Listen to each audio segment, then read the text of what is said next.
નમસ્કાર, જય હિન્દ, જય શ્રી કૃષ્ણ. હું ડોક્ટર મેહુલ બારિયા સ્વાગત કરું છું મારી YouTube channel health and wisdom પર.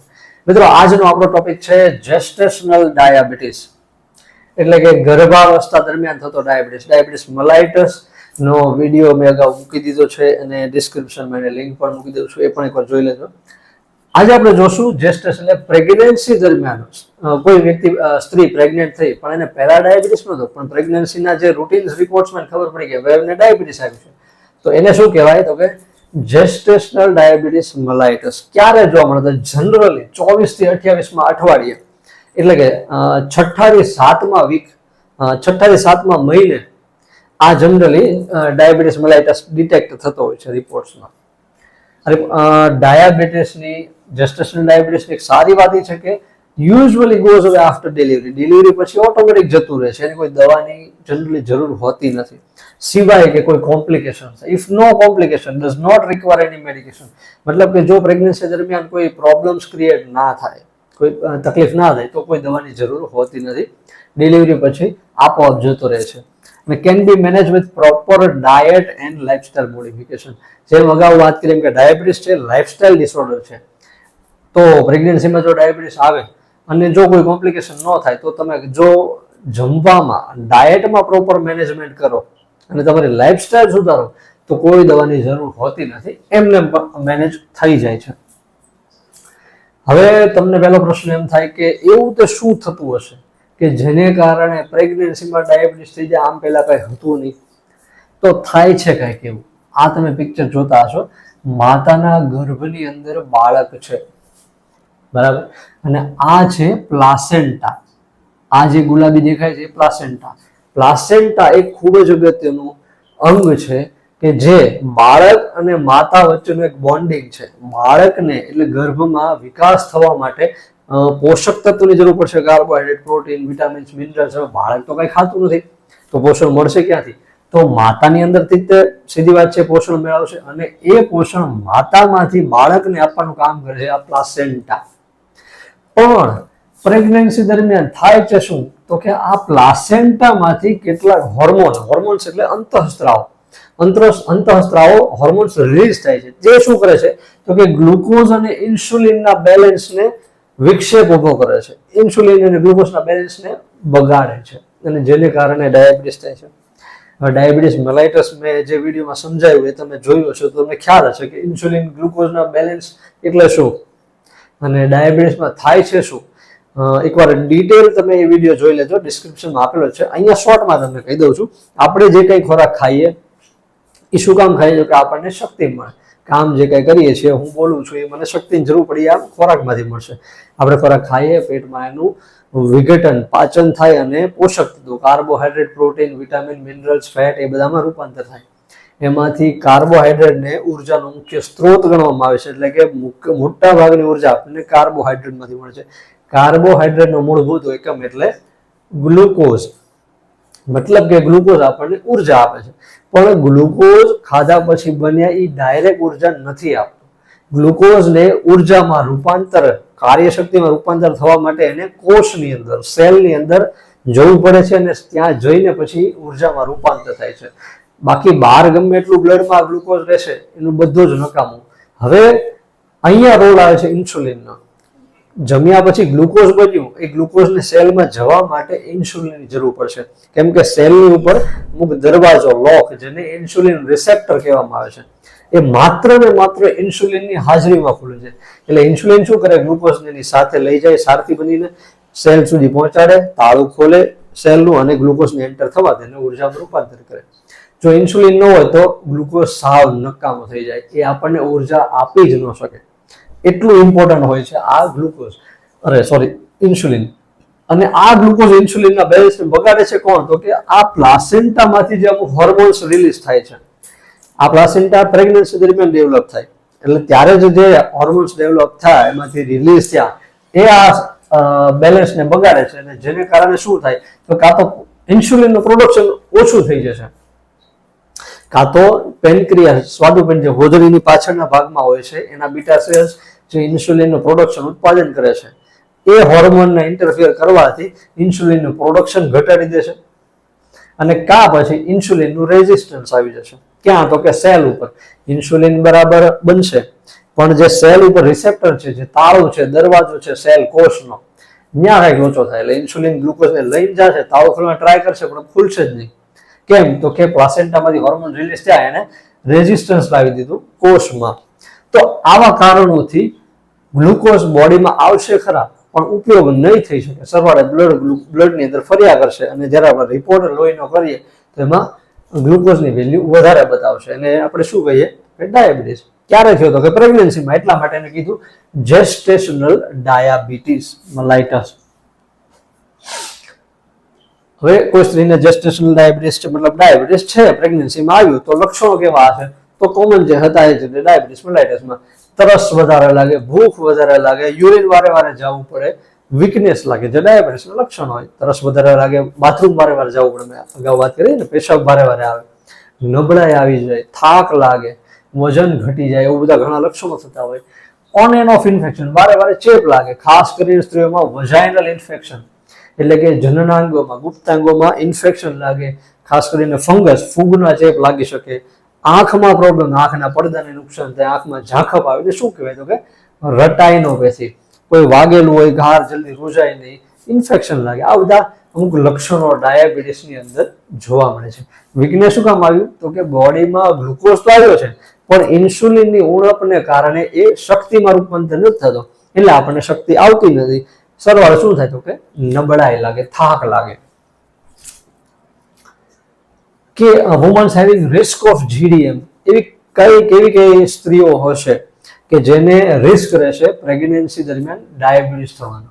તો કે ઓબેસ, જે સ્ત્રીઓ જાડી, મોટાપણો, જેની અંદર મોટાપા હોય, જેનો BMI બેઝલ મેટાબોલિક રેટ 25 કરતા વધારે. બેઝલ મેટાબોલિક રેટ એક ઇન્ડેક્સ છે કે તમે તમારું બોડી છે એ કેવું છે, ઓબેસ છે, નોર્મલ છે, ખૂબ જ ઓબેસ, એટલે તમે કેટલા જાડા છો એનો એક ક્રાઇટેરિયા છે. બેઝલ મેટાબોલિક રેટ, જે તમારા વેઇટ અને હાઇટ પ્રમાણે કેલ્ક્યુલેટ કરવામાં આવશે. એટલે જે સ્ત્રીઓનો ઓબેસ, જે મોટા હશે, જાડા હશે, એને ખાસ કરીને રિસ્ક રહેશે જેસ્ટેશનલ ડાયાબિટીસ મલાઇટસનો.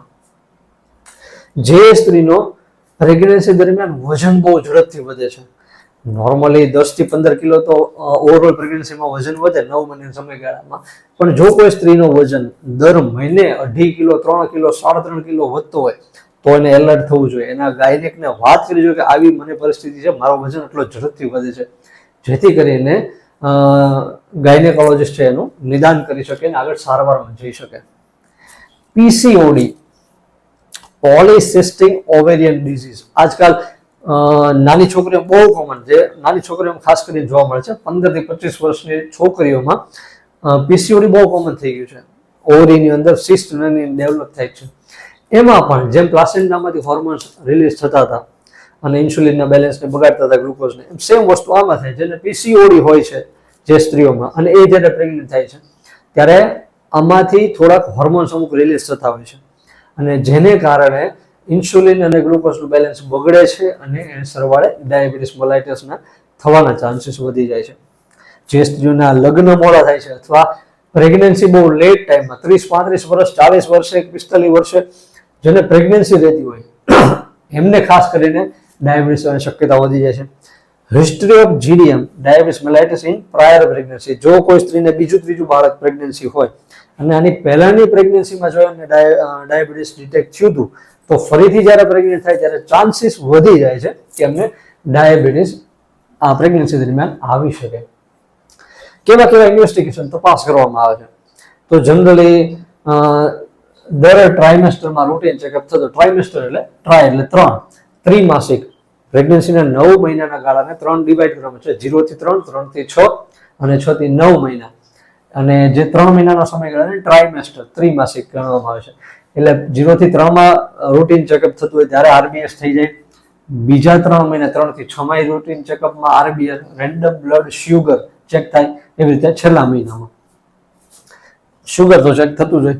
હવે જો એ સમયગાળા દરમિયાન જો RBS વધારે આવે, નોર્મલી શુગર 140 ની અંદર હોય છે, ભૂખ્યા પેટનું 80 થી 120, અને જમ્યાના 2 કલાક પછી 140 થી 180, 180 ની અંદર નોર્મલ ગણાય છે, અને રેન્ડમ 140. જો શુગર એ RBS ચેકઅપ દરમિયાન વધારે આવે તો પછી ડોક્ટર કન્ફર્મ કરશે કે ભાઈ ડાયાબિટીસ છે કે કેમ, તેના વધારાના અમુક રિપોર્ટ્સ કરવામાં, ઇન્વેસ્ટિગેશન કરવામાં આવે છે. કેવા એ જોઈએ તો કે એક રિપોર્ટ છે ગ્લુકોઝ ચેલેન્જ ટેસ્ટ. એમાં એ પ્રેગ્નન્ટ લેડીને એક સ્વીટ લિક્વિડ ગ્લુકોઝ વાળું અથવા ગળ્યું લિક્વિડ પીવડાવવામાં આવશે અને એના પીવડાવ્યાના 1 કલાક પછી એનું શુગર ચેક કરશે. જો 1 કલાક પછી શુગર ચેક કરે અને એ 190 mgdl 190 કરતા વધારે આવે તો એ જેસ્ટેશનલ ડાયાબિટીસ ની કેટેગરીમાં મૂકવામાં આવશે અને જો 140 થી ઓછું આવે તો એને નોર્મલ મતલબ કે ડાયાબિટીસ નથી એવું કન્સિડર કરવામાં આવશે. આને કહેવાય ગ્લુકોઝ ચેલેન્જ ટેસ્ટ. એના જેવું એનાથી પણ વધુ સ્પેસિફિક ટેસ્ટ એક થાય છે જેને જીટીટી કહેવામાં આવે છે, ગ્લુકોઝ ટોલરન્સ ટેસ્ટ. એમાં શું કરવામાં આવે છે તો કે ફાસ્ટ ફોર 8 અવર, રાત્રે સૂતી વખતે જમીએ, સાંજના સમયે આપણે જે જમીએ ડિનર કરીએ એ પછી એને કહેવામાં આવે છે કે સવારે કંઈ જ ખાવાનું નથી, ખાલી પાણી પી શકાય, ચા કોફી કશું જ નહીં, નાસ્તો નહીં. અને સવારે ભૂખ્યા પેટે શુગર ચેક કરવાનું, જેને આપણે ફાસ્ટિંગ બ્લડ શુગર એટલે કે ફાસ્ટિંગ FBS કરવામાં આવે છે. એકવાર એ કરવામાં આવે પછી એ ચેક થઈ જાય એટલે એને ગ્લુકોઝ વાળું લિક્વિડ પીવડાવવામાં આવે છે. કોઈ ગળું લિક્વિડ પીવડાવે છે અને પીવડાવીને 1 કલાક પછી ફરીથી RBS ચેક કરવામાં આવે છે. એના 1 કલાક પછી પાછું મતલબ લિક્વિડના 2 કલાક પછી પાછું ચેક કરવામાં અને વળી પાછું 1 કલાક પછી એટલે 3 કલાક જ્યારે થાય ત્યારે એટલે પીવડાવીને 1 કલાક પછી 2 કલાક પછી 3 કલાક પછી એમ 3 વાર RBS ચેક કરવામાં આવે.